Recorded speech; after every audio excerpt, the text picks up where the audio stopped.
Boa noite mais uma vez a todos.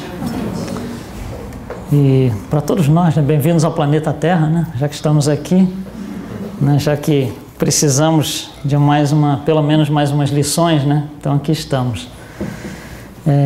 A ideia da gente falar um pouquinho sobre o planeta Terra é fazer um pouco do estudo, não só do lado físico, obviamente, que é como um astro, né, mas obviamente do estudo espiritual, é isso que nós estamos interessados. Mas as duas coisas correm juntas, estão interligadas. Na verdade, a gente não sabe muito sobre o planeta, não sabemos quase nada, né? Não sabemos quase nada sobre o planeta. Antes, então, da codificação, o máximo que se sabia vinha da ciência, vinha dos pesquisadores, das pessoas que, de alguma forma, né, ou com seu conhecimento, com seu interesse, com sua dedicação, né, obviamente, conseguiram trazer algum tipo de informação para nós, né? Então, eu coloquei alguns aqui, coloquei 12 deles aqui, são os primeiros 9. A gente até 600 a.C. não se tinha nem muito interesse em conhecer a coisa, porque não se tinha noção de nada, nós éramos muito primitivos para esse tipo de colocação, né? Mas aí começa, com Tales de Mileto, né, ele começa a desconfiar que a Terra talvez não seja plana, seja redonda. 100 anos depois, né, Pitágoras descobre que existem dois movimentos de rotação em torno do seu eixo de translação, mas isso são desconfianças, na verdade, porque não se tem como fazer uma prova do jeito que é provado hoje. Então Pitágoras lança isso e todo mundo fica, mas esse cara é louco, né? Essa desconfiança da população, né? E depois de quase 200 anos é que a gente vai começar a ter um pouquinho mais de estudo em função da Terra ser redonda ou não. Começa a ideia aqui em 140 de Ptolomeu. Isso é uma ideia que para a gente, nós espíritas, é uma ideia importante saber quando que isso aconteceu, porque 140 nós já estamos na era cristã. O cristianismo já está tentando começar, né, abafado pelos ataques todos em cima dos que vieram a ser cristãos, nem eram chamados cristãos nessa época ainda.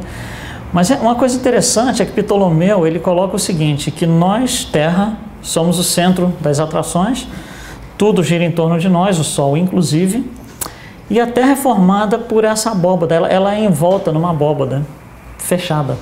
Então esse céu que a gente vê, na verdade, é uma capa, é uma abóbada. E para fora dessa abóbada não existe nada.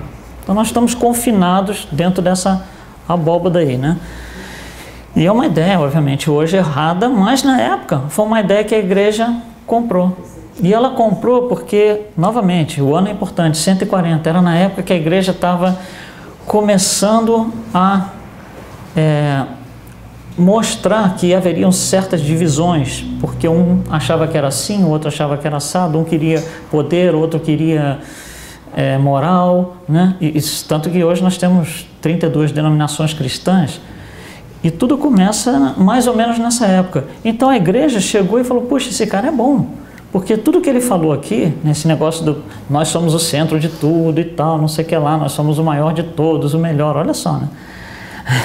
Tudo isso que ele falou está de acordo com as escrituras, não tem nada aqui que fere as escrituras. Então a igreja comprou essa ideia, e não só comprou, como, né, fez valer essa ideia, literalmente falando.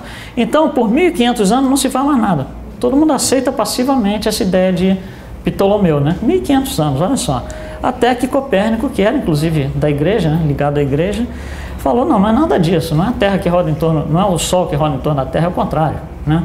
E a igreja, obviamente, primeiro não o levou a sério, né? Segundo, o afastou da igreja, rejeitou a ideia e, obviamente, na época da Inquisição, isso daqui é pós-Idade Média, ainda o freio era muito grande.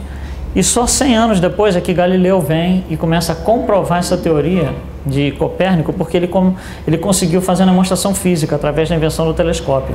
Então, até 1600, basicamente, era ou eu ouvi falar, ou era uma suposição, mas nada concreto, não se conseguia, né, uma demonstração mais preto no branco.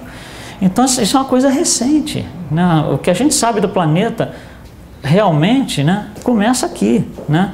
Galileu é preso e tal, é excomungado, né, e tudo mais, que não interessa os detalhes aqui pra gente, né?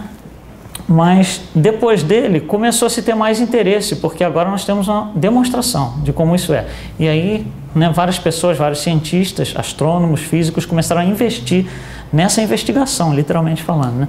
Aí vem Newton, descobre a lei da gravidade, né? Como os planetas se comportam em relação uns aos outros, que existe uma relação entre tudo isso. Eu estou passando só para mostrar, porque o nosso objetivo não é estudar isso, né? Só para a gente ter noção do que aconteceu na história.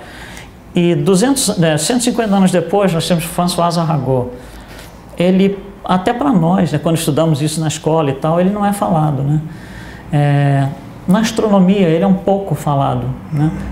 No espiritismo, ele é conhecido, né? Mas ele é conhecido talvez de uma forma muito pouca. Então, a gente vai ter que falar um pouquinho mais nele depois. Ele, quando tinha 22 anos, ele apresentou uma proposta de estudo dos astros completamente diferente do convencional. Com 22 anos, nessa época aqui, em 1800, quase sem recurso, né? Muito menos do que nós temos hoje. E com esse trabalho simples, teoricamente para ele, né? Ele foi convidado a fazer parte da Academia de Astrônomos da França, da Bélgica e da Alemanha, só com esse trabalho, 22 anos de idade. Então, como encarnado, né? Ele foi um cientista, foi um astrônomo que tem um poder muito grande de influência. Ele tem interesse especialmente para nós espíritas, eu vou falar daqui a pouquinho nele. E depois, aí vem a codificação aqui, né? Então tudo isso aqui aconteceu antes da codificação. Obviamente aconteceu muito mais depois da codificação.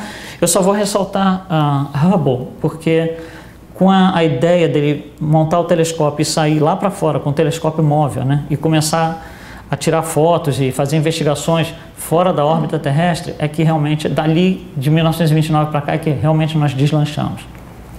Então, aqui nós temos 12 pessoas, das quais 3 têm um interesse muito especial para a gente. Primeiro é Ptolomeu, eu já falei dele, por causa da abóbada. Essa limitação, essa tribalização que ele colocou na nossa cabeça, que está presente aos nossos dias ainda hoje, né? Tem gente que ainda não conseguiu passar isso. A gente vai falar um pouquinho mais nisso daqui. Galileu é importante por 2 razões para a gente. Primeiro, como astrônomo, obviamente o trabalho de astrônomo dele. Segundo, depois que ele desencarnou, ele retorna com uma série enorme de mensagens que são utilizadas por Kardec na codificação da Gênese, em 3 dos capítulos da Gênese. Capítulo 6, 7, 8, aliás 4, 6, 7, 8 e 9. Então, nós temos 2 versões, 2 visões diferentes de Galileu. Uma como um cientista encarnado e uma depois, imagina a amplitude de visão, né, que ele tem como desencarnado, e a quantidade de informação que ele nos dá é impressionante. E terceiro é o François Arago, que eu acabei de mencionar, que fez o trabalho quando tinha 22 anos de idade, mas ele também desencarna e ele volta para nos colocar uma mensagem de mais ou menos 3 páginas, está no último capítulo da Gênese, que é uma coisa maravilhosa. A gente vai detalhar um pouquinho essa mensagem aqui para frente. Então, para nós espíritas, essas 3 pessoas têm um interesse muito especial, né? A gente tem que entender o que essas pessoas falaram, porque isso afeta o quanto nós vamos conhecer do planeta sob a luz da doutrina, tá? Então, quando a gente começa a estudar o planeta, volta aí 300, 400 anos, para a gente chegar numa conclusão que a distância entre o Sol e a Terra é algo desse tipo, era uma coisa assim, era um projeto assim miraculoso, era uma coisa que não se conseguia nem conceber. Hoje você vê uma coisa tão simples, né? Tá nas escolas, todos nós sabemos. Tem mais 0 ali, não é? Tem mais 0? Acho que está faltando 0. 149 mil quilômetros? Eu acho que essa é a distância real. É. Acho que está faltando 0. Não sei. Tá 193 mil milhas, 149 mil quilômetros. A gente pode verificar isso. Tem no capítulo 6 da Gênesis, tem. Depois a gente verifica aqui fora. Obrigado. Então, tem certos ciclos do planeta que são óbvios para a gente hoje. Então, por exemplo, ciclo de rotação da Terra. Mesmo que a gente nunca tivesse ido na escola, nunca tivesse estudado isso, a gente consegue perceber, puxa, fica escuro, depois fica claro, fica escuro, depois fica claro. Então, é uma coisa óbvia para a gente identificar. E tem o ciclo de translação, o movimento de translação da Terra que nos dá as estações do ano. Foi assim que 3.500 anos antes de Cristo, os egípcios desconfiaram que deveria existir uma época certa para plantar e uma época certa para colher. Nenhum egípcio foi na escola, ninguém foi ensinado isso, mas foi adquirido porque é uma coisa relativamente simples da gente ver. Porque esses ciclos são curtos, né? Eles são menores que o nosso tempo de vida encarnado. Então, com a repetitividade deles, a gente, puxa, né? A gente consegue entender o que está acontecendo. Mas tem certos ciclos que não são curtos. E aí entra o nosso amigo François Arago lá, que vem nos colocar um monte de mensagem dizendo que existem ciclos que a gente não conhece. Não é que não conhece, hoje a gente conhece, mas a gente, como encarnado em uma vida, em 70, 80, 90 anos, aí nós não conseguimos verificar. Então isso é verificado por instrumento. Um desses ciclos é chamado precessão dos equinócios. O nome não é nem muito importante, porque é um nome complicado, mas o que isso significa é o seguinte: quando a gente faz uma representação gráfica do planeta, representação gráfica correta do planeta, o planeta aparece inclinado assim, né? Tombado assim meio para o lado. Essa é a representação correta. Porque o eixo vertical da Terra, ele não está assim, ele está meio tombadinho assim, ele tem um ângulo ali de aproximadamente 23 graus. Então o eixo da Terra, ele está alguma coisa assim. Esse ciclo de precessão dos equinócios é um ciclo em que esse eixo do planeta faz assim, ó, um cone. Ele roda assim. Onde esse ponto aqui não é o Polo Sul, não é o Polo Sul, é o centro da Terra. Então acontece aqui para baixo a mesma coisa. Tá? Então, esse ciclo aqui é um ciclo que dura 28 mil anos. Então a gente, obviamente, como encarnado, não tem condição de detectar. E o que acontece? O eixo da Terra, ora ele está apontando para um grupo de estrelas, ora para outro, a coisa está rodando. Então as influências que ele sofre ao longo desses 28 mil anos de rotação são diferentes, não fica igual do mesmo jeito sempre. A maior das influências que ele sofre vem dele mesmo. Imagina, por exemplo, que eu estou nesse ponto do ciclo. Quando eu estiver na outra metade, que seria o oposto, eu vou estar assim, tá? Então, no momento, digamos que hoje nós estamos aquele tipo ali, inclinado assim. Aquela luz amarela é a luz que vem do Sol. Se a gente olhar aquilo ali, onde que seria mais, simplesmente olhando para a figura, onde que seria mais provável que tem mais gelo? No Polo Sul ou no Polo Norte? No Polo Sul, né? Porque o Polo Norte tem um pouquinho ainda de Sol chegando lá, né? Um pouquinho, minguadinho, mas tem muito mais do que no Polo Sul. Então o que acontece? Eu tenho muito mais gelo no Polo Sul do que no Polo Norte. Então estou assim, né? Quando eu virar metade do ciclo para cá, inverteu. Eu tenho muito, né, mais gelo no Polo Norte do que no Polo Sul. Então olha só, o gelo saiu de um lugar e foi para o outro. Então tem deslocamento de água no planeta, na superfície do planeta. Então essa precessão dos equinócios, que dura 26 mil anos a 28 mil anos, o que ela faz é definir um ciclo de colocação de água no planeta de formas diferentes. Então tem hora que tem planeta que some, continente que some e outros sobem e depois inverte. Então coisas como a Atlântida sumiu, é uma coisa que é esperada por causa desse tipo de coisa. Esse filme aqui mostra, por exemplo, o ângulo, como a Terra e o Sol não estão alinhados, um rodando em relação ao outro, causa essa precessão dos equinócios, tá? Então aqui em cima a gente vê o eixo da Terra apontando, né? Ele vai fazendo assim, ele gera um cone, lá embaixo a mesma coisa. Tá? E se a gente olhar de cima, ele representa aqui, esses pontinhos em volta são as constelações, né? Então tem hora que nós estamos apontando para uma constelação, à medida que o processo vai acontecendo, nós vamos apontando para outras constelações, até 28 mil anos depois a gente volta para o ponto inicial. Tá? Então, o negócio da precessão dos equinócios é essa redisposição de água na superfície do planeta, que faz um monte de catástrofe. Lógico, imagina se pegar uma quantidade absurda de água e começar a mudar, né? Ainda mais que a Terra está rodando em torno de si mesma e em torno do Sol numa velocidade absurda. Então é esperado que existam catástrofes a nível físico. E existem, então esses tsunamis, essas coisas, têm a ver com isso. Né? Eles são todos relacionados. E outra coisa, isso não acontece só agora, isso acontece regularmente, porque é um ciclo. A cada 28 mil anos a gente vê um negócio desse acontecer. Só para a gente ter uma ideia, por exemplo, dessa mudança, né?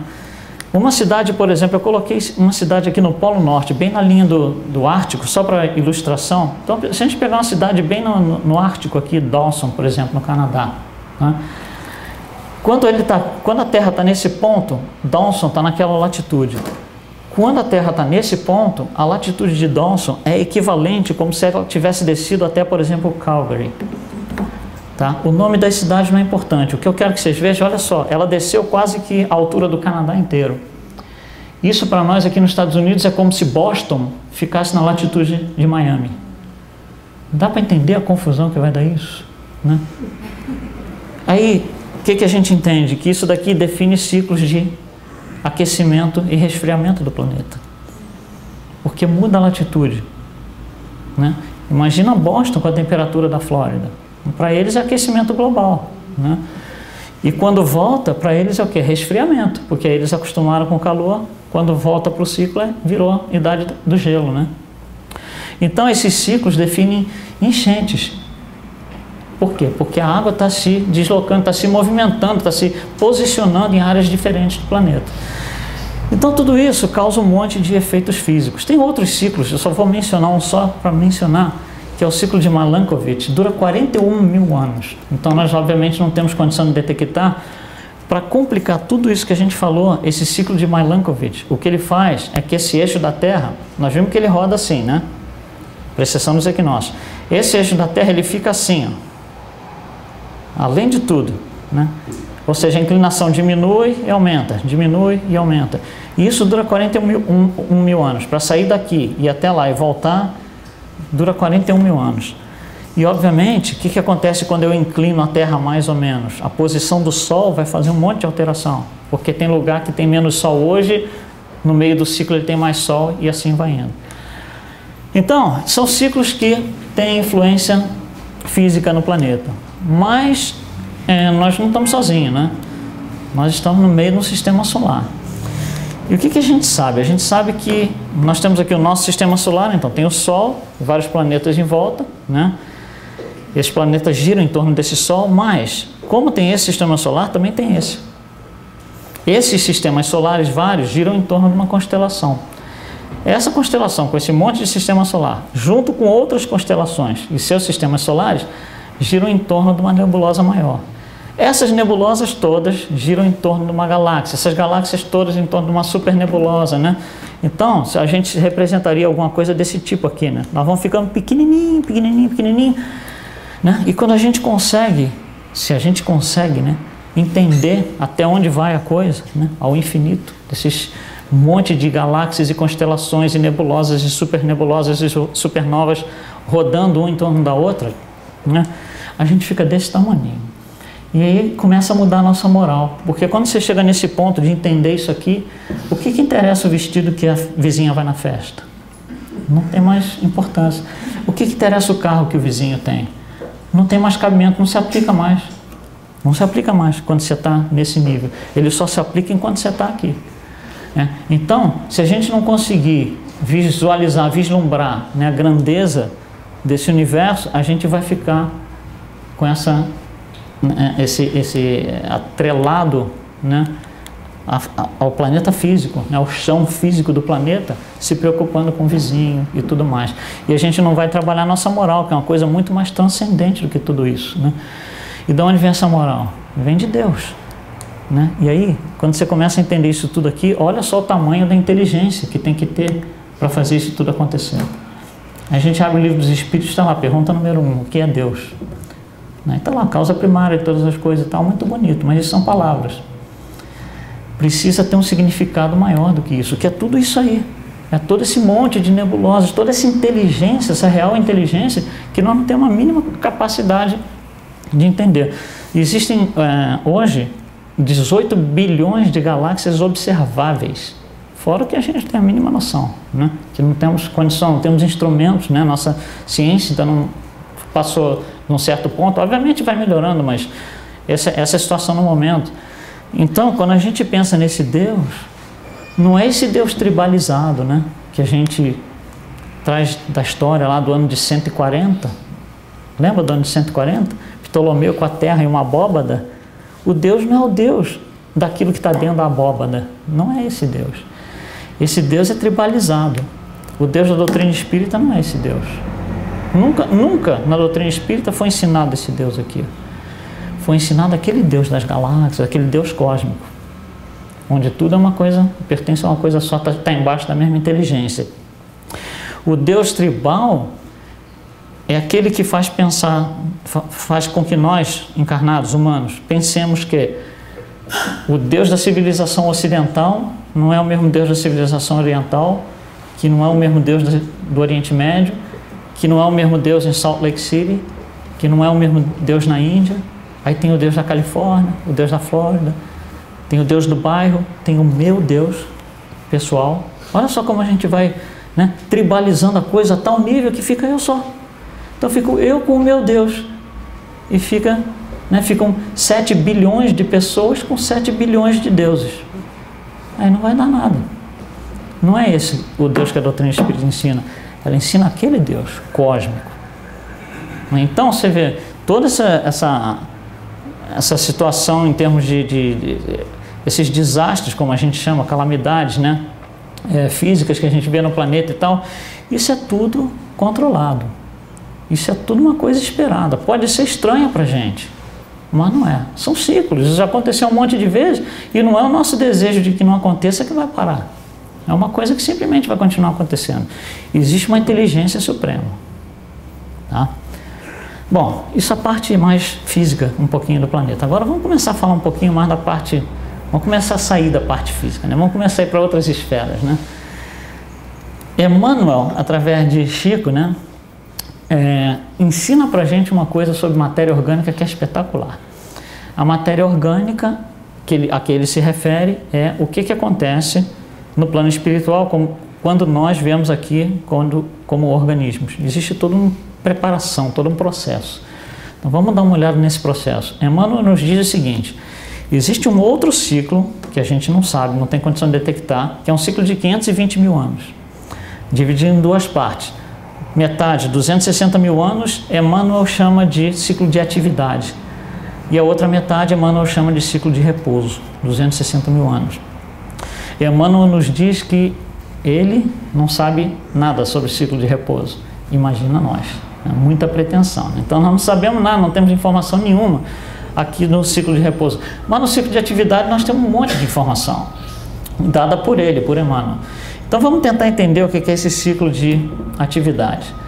Esses 260 mil anos, eles são divididos, como nos diz Emmanuel, em grupos, né? Um ciclo inicial de 64 mil anos e 7 ciclos subsequentes de 28 mil anos. 28 mil anos, acabamos de falar nesse número, né? Precessão dos equinócios, né? É o ciclo físico do planeta, precessão dos equinócios. Então, esse período de 260 mil anos é dividido num período inicial de 64 mil e mais 7 de 28 mil. O que significa isso? Para que serve? Né? Bom, significa o seguinte: no momento, claro que nós estamos em algum ponto desse trajeto. O ciclo de 260 mil anos, no qual nós estamos hoje, né, nós vamos mostrar aqui dentro desse ciclo onde nós estamos. Mas o ciclo que nós estamos hoje começou mais ou menos no ano de 200 mil a.C. E esse ciclo vai até o ano de 60 mil depois de Cristo. Isso daria 260 mil anos. Tá? Emmanuel nos diz o seguinte: esses 64 primeiros mil ciclos são preparação para a vida organizada na Terra, a vida orgânica na Terra. E quem encarna aqui, né, 200 mil anos antes de Cristo, são os homens de Neandertal. E relacionados. Eu digo relacionados porque em diversos pontos do planeta, dependendo de quem estudou, de quem fez análise, eles usam nomes diferentes. O mais conhecido é o homem de Neandertal. Então esse homem de Neandertal teria começado a sua encarnação há mais ou menos no ano 200 mil a.C. Os primeiros 64 mil anos é uma preparação para que o ciclo entre em atividade integral. E aí cada um desses 28 mil anos é a existência de uma raça, né? Então vem uma raça, 28 mil anos depois ela é substituída por uma próxima raça, depois uma próxima raça, e assim vai indo. A primeira raça começaria 64 mil anos depois, ou seja, no ano mais ou menos de 1137 a.C. Emmanuel não tem informação sobre essa raça, nós não temos. Depois vem uma segunda raça que nós também não sabemos nada sobre essa raça. Mas aí vem uma terceira raça, começando aqui no ano de 81 mil a.C., que é chamada raça lemuriana. A diferença entre as raças de uma para outra é que cada raça, em relação à anterior, é mais avançada moralmente, fisicamente e intelectualmente. Então existe um avanço dessas três correntes, em cada raça em relação à raça anterior. Então a raça lemuriana se extingue mais ou menos no ano de 53.000 a.C. e vem uma outra, que é a raça chamada Atlântida, que tem os seus 28.000 anos, mais ou menos no ano de 25.000 a.C., começa a próxima raça, que é a Ariana, que vai até o ano 3.000. E é aqui que nós estamos, né? Nós estamos aqui meio que no finalzinho aqui desse ciclo, né? De 28.000 anos. Mais 1.000 anos a gente acaba esse ciclo, né? Então nós estamos aqui na raça ariana. E depois da nossa raça vai ter mais duas, né? Até o ano de 60.000. Então esse ciclo inteiro aqui, isso aqui, começando em 200 a.C. e terminando em 60.000 depois de Cristo, seria os 260.000 anos. Uma coisa interessante que ocorre nesse processo é que existe uma certa mutação genética aqui, né? O código genético que está aqui não é o mesmo código genético que está aqui, existem variações. E essas variações acontecem mais ou menos no ano entre 30 e 25.000 a.C., né? Esse ser conhecido aqui como homem de Neandertal, ele muda, né? E daqui para frente a gente passa a ter um outro tipo chamado Cro-Magnon. E o que faz mudar é um fato muito interessante, que é a encarnação dos capelinos, as encarnações dos capelinos que são extraditados para o planeta Terra. Então nos diz Emmanuel A Caminho da Luz, né? Que a constelação, eles vêm da constelação do Costeiro, mas que isso, para eles, é o fim de um ciclo de evolução, em que um grupo de espíritos, vários espíritos, não consegue acompanhar o nível de evolução desejado ou esperado para aquele planeta. Então o que acontece? Eles são extraditados, por assim dizer, são expelidos do país, né? Se a gente puder, do planeta, se a gente conseguisse colocar dessa forma, e eles vêm para a Terra. Eles são intelectualmente mais avançados do que nós, aqui nessa época, né? Eles são fisicamente mais avançados do que nós, mas eles moralmente são muito fracos em relação aos padrões de Capela. E isso está no livro Os Exilados de Capela, quando Edgar Armand nos fala uma coisa muito interessante, né? Que eles têm cabeça de ouro, ou seja, inteligência suprema, né? Não suprema, mas inteligência muito forte, né? Mãos de ferro, ou seja, corpo físico, resistência física muito boa, mas pés de barro, pé onde você se apoia, né? A base moral de tudo. Então, a moral muito fraca. Uma maneira muito interessante que Edgar Armand coloca isso. E ele dá vários exemplos, né? Nós sabemos que os egípcios, né, são parte disso, os maias, os astecas, toltecas, né? São todos parte desse grupo aqui. Então, o que acontece? Para que você consiga trazer elementos ou espíritos que são, no mínimo, mais fisicamente avançados, a genética tem que mudar. O código genético tem que mudar, porque aquele corpo antigo do Neandertal não vai conseguir sustentar essa condição. Então houve obviamente gradual, né? Mas houve uma alteração de código genético. Isso hoje é sabido e comprovado pela ciência sem o menor questionamento, no qual o DNA dos homens de Neandertal é completamente diferente do DNA dos Cro-Magnon, né? Isso aconteceu no ano mais ou menos entre 30.000 e 25.000 a.C. 25.000 começa a raça ariana, ou seja, esses capelinos vão ser os descendentes que estão na raça ariana, que é onde nós estamos aqui. Nós estamos aqui mais ou menos, né? No ano de 2000 e pouquinho, né? Então, nesse ciclo de 28.000 anos, que é onde nós estamos, né? Os primeiros, até a metade desse ciclo, né? Quer dizer, nesse período aqui, o que acontece é que os capelinos que vão conseguindo se refazer moralmente, eles têm a oportunidade de voltar, né? Os que conseguem. Os que não conseguem ficam, vão ficando. Quer dizer, já tivemos 2 chances, não deu certo ainda, né? Não conseguimos nos reparar, né? E a gente vai ficando. Aqui no ano de 4.000, né, aqui já teve uma filtragem muito grande, muitos deles já retornaram. No ano de 4.000 acontece o que a gente chama de a queda do paraíso, né? Paraíso perdido, tem um monte de nome, a queda de Adão, tem um monte de nome para tentar definir o que é isso. O que é isso? Adão é um símbolo, né, daqueles que caíram, que simplesmente falharam, não conseguiram ainda, né, se superar nas suas limitações. Então a gente chama de queda de Adão, que é como coloca a maioria dos religiosos, né, até pela igreja e tal. Mas o que isso significa para nós espíritas é essa última tentativa de que esses espíritos venham se refazer. Eles caíram, falharam. Estamos aqui tentando nos refazer. E temos aí 3.000 anos. A partir daqui, né, 7.000 anos, né? Então nós ainda temos aí uns 1.000 anos para tentar alguma coisa melhor antes do ciclo acabar, né?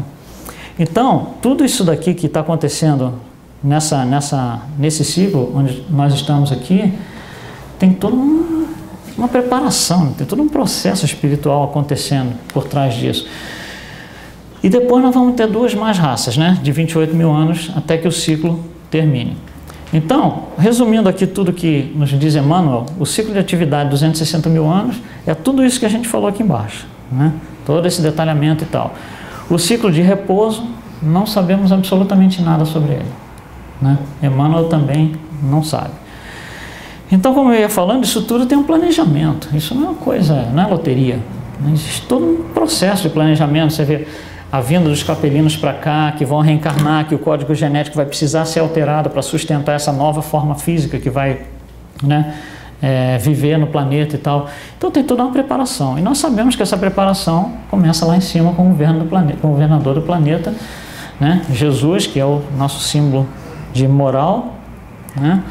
Mas ele não está sozinho, né? Ele tem uma equipe de colaboradores, né? Nós sabemos que tem vários colaboradores, 3 deles nós sabemos, né, dito por Emmanuel, Buda, Zoroastro e Léo. Então são espíritos que vêm ajudar a fazer esses processos acontecerem, né? Tem que ter alguém, tem que ter um grupo de pessoas, ou de espíritos, melhor dizendo, que participem nesse processo para que ele tome forma e realmente venha acontecer, né? Bom, Jesus não é só o governador do planeta, né? Ele tem participação em comunidades angélicas superiores. Imagina, por exemplo, o governador aqui da Flórida, né? Ele supostamente ele governa a Flórida. O governador da Geórgia supostamente governa a Geórgia. Mas se tiver uma reunião de todos os governadores, ele automaticamente passa um pouquinho acima, né? Ele governa ainda a Flórida, mas já tem alguma participação nacional, pequenininha. A mesma coisa ocorre aqui. Então Jesus é governador do planeta, mas ele tem participação, né, nessas constelações angelicais, né? Então é um espírito que, para a gente imaginar, né, a evolução de um espírito desse é muito difícil, mas é quem coordena todo esse processo, é um dos que coordena todo esse processo, né, através da participação dessas comunidades angélicas.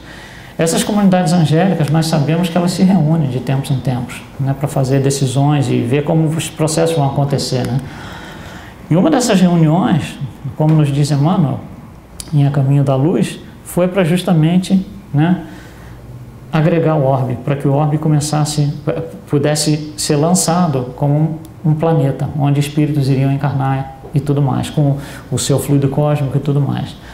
Uma segunda reunião é a decisão da vinda de Jesus.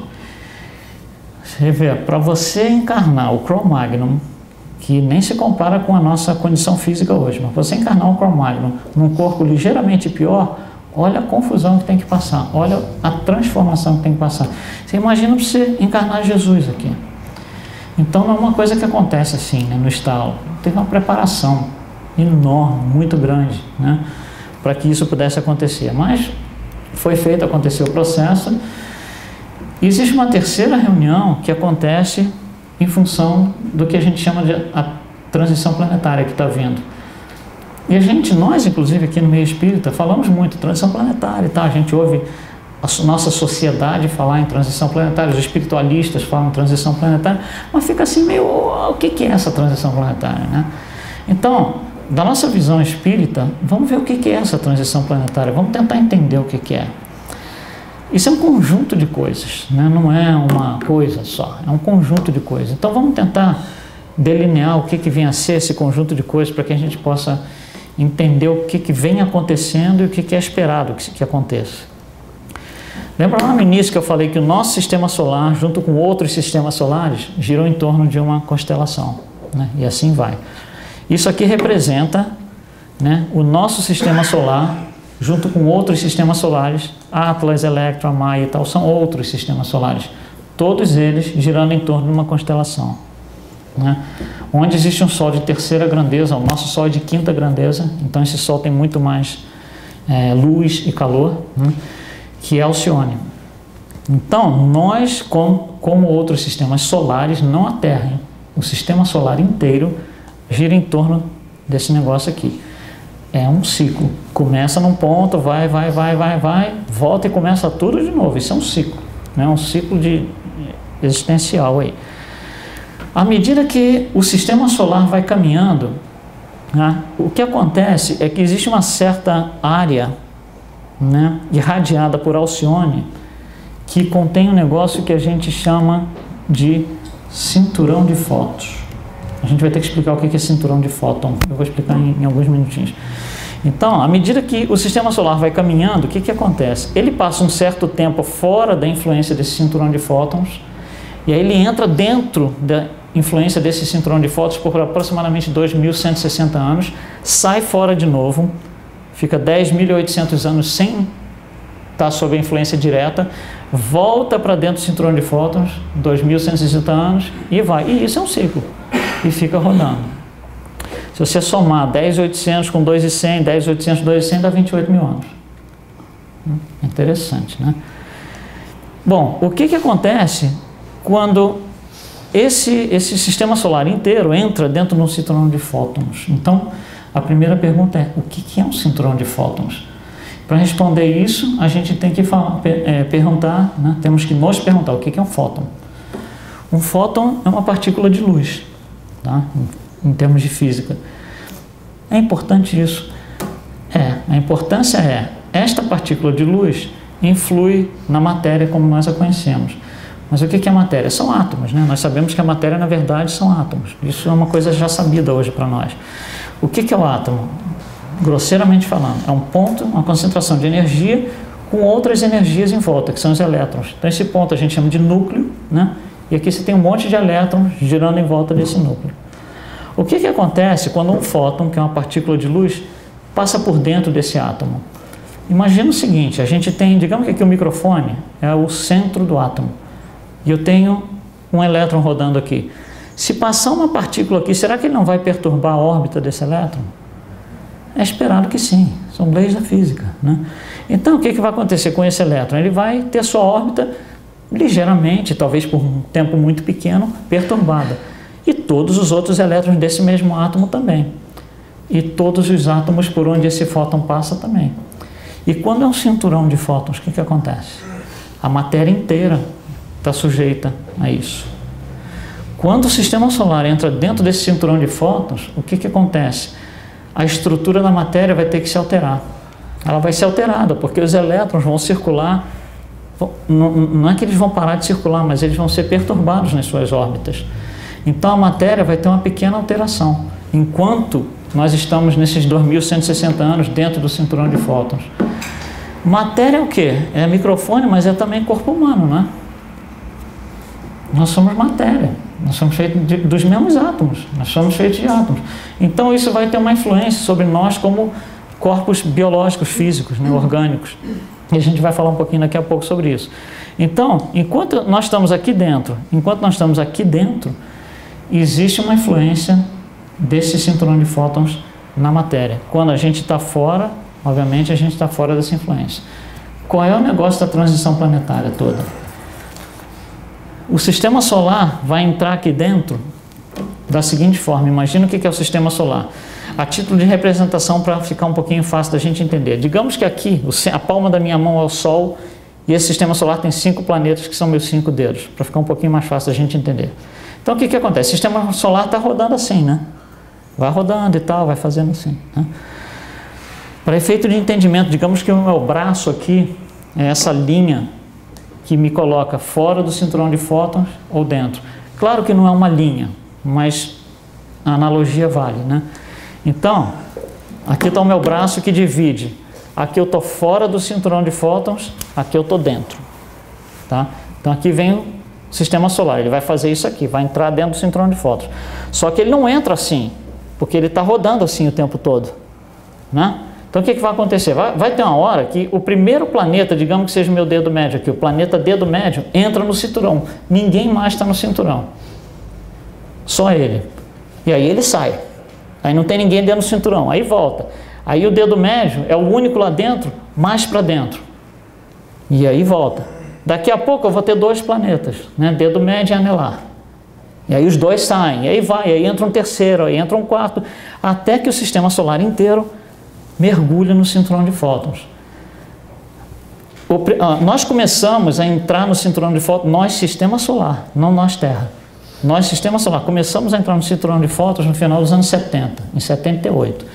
Nós vamos mergulhar completamente no cinturão de fótons em 2012. Por isso que a gente está todo aí, né, preocupado com transição planetária. Existe a preocupação natural, somos todos humanos.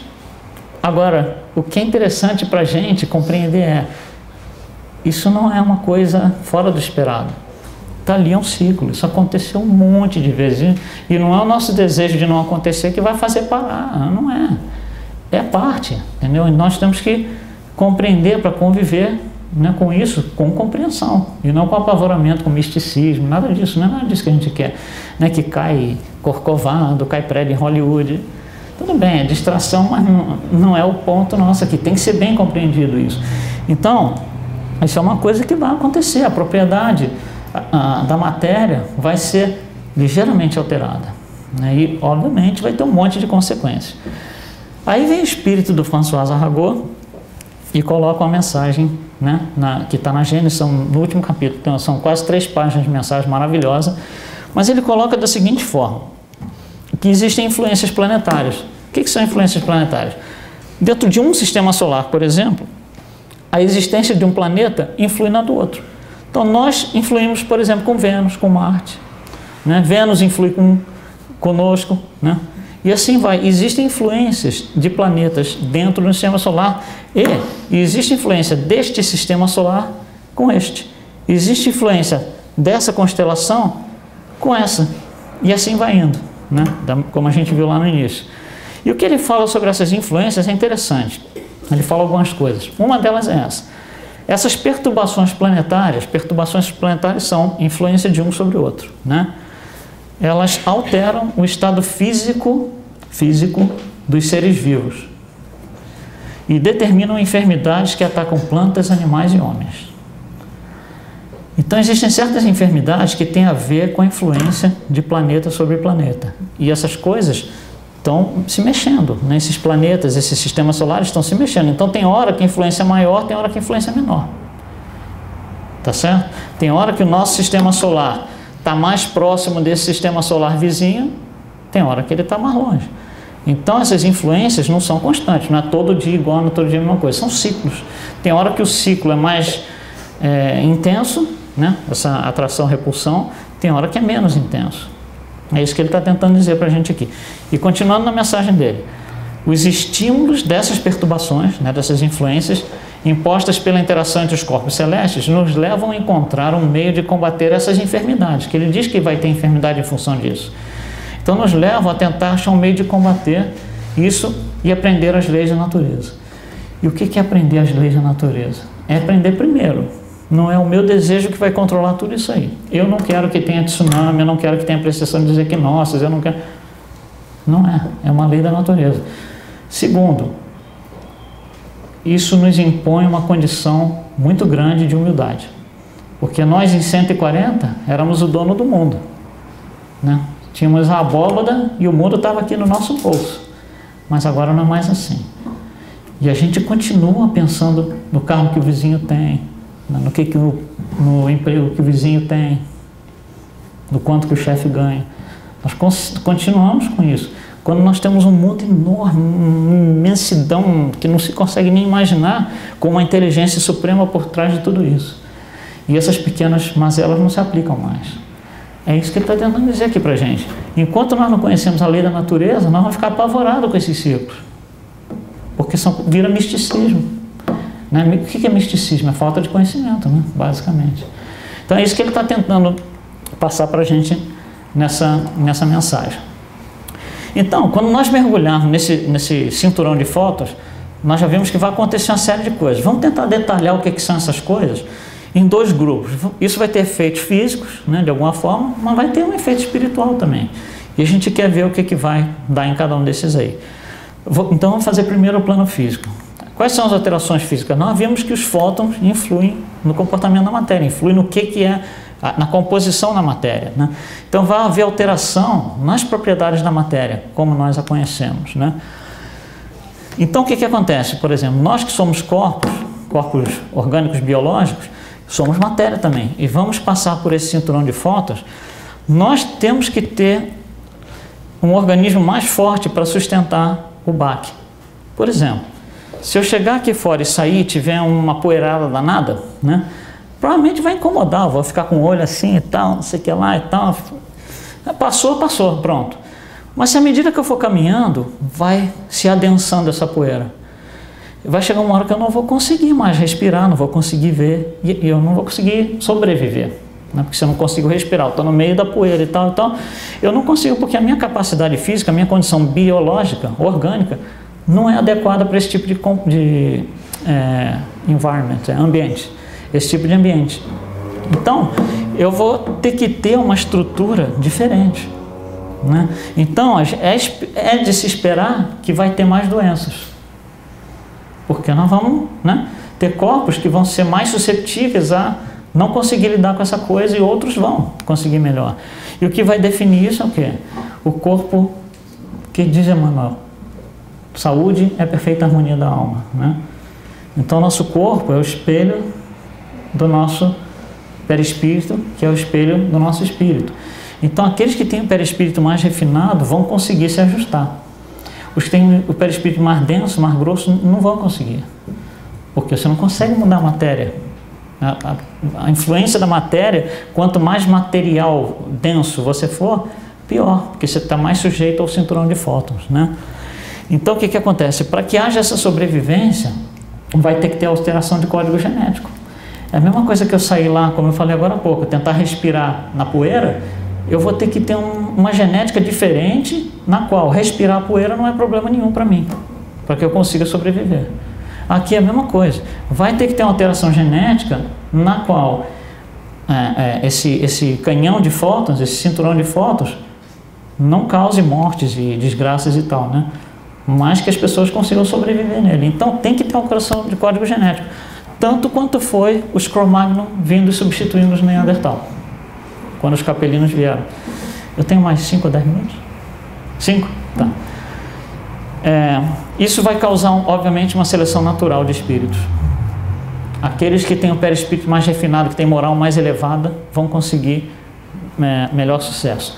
Do lado de cá, no plano espiritual, vai ter uma alteração no fluido cósmico universal, porque ele também está no meio do negócio. Se os fótons vão passar, né? Se nós vamos passar no meio do cinturão de fótons, o fluido cósmico do planeta, né, que é parte do planeta, está ali também mergulhado. Então vai ter alteração disso.